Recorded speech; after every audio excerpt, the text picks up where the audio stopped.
See, the curse is not male headship. The curse is the woman's natural rebellion to the headship of the man. All right, let's see it. That's the curse. Your desire will be to usurp your husband's authority, and yet his authority will not be removed. And because of this desire, there should be a clash between you and your husband. But in this clash, creation order will not be overturned. He will rule over you. That's the nuance there in Genesis chapter 3 and verse 16. Male headship is not invented in Genesis chapter 3. It is reinforced in Genesis chapter 3. But the clash against male headship is what we see as a product of the fall.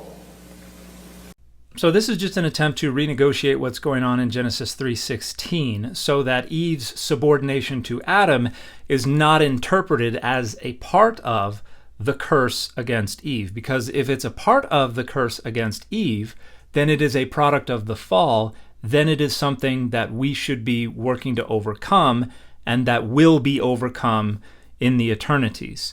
But if that's the case, then male headship is a problem. And so this creator is trying to argue that that part of the curse was actually a pre-existing condition, something that obtained from the moment of creation, something that God intended, and that the real curse is just Eve's desire to rule over Adam in spite of what obtains from the moment of creation, what God intended. And the only possible argument that can be made is that the order of creation indicates that Adam is to be superior and that Eve is to be subordinate. But there's nothing really that supports that, and the Hebrew of Genesis 3:16 suggests that it is an element of the curse. In other words, according to Christian theology about the fall, it is a product of our fallen world, something that we should be striving to overcome, something that this creator doesn't like. But there are other problems as well. For instance,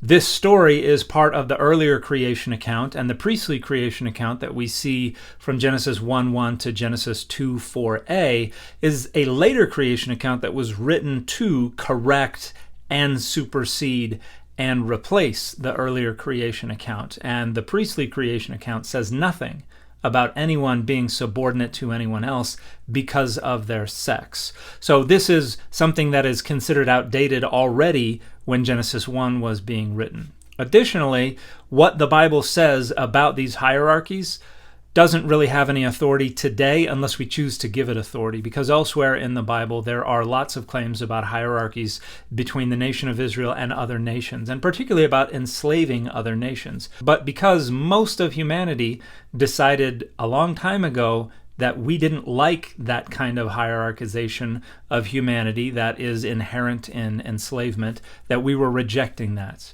And we can do the same for this notion that there is this hierarchy inherent between the sexes.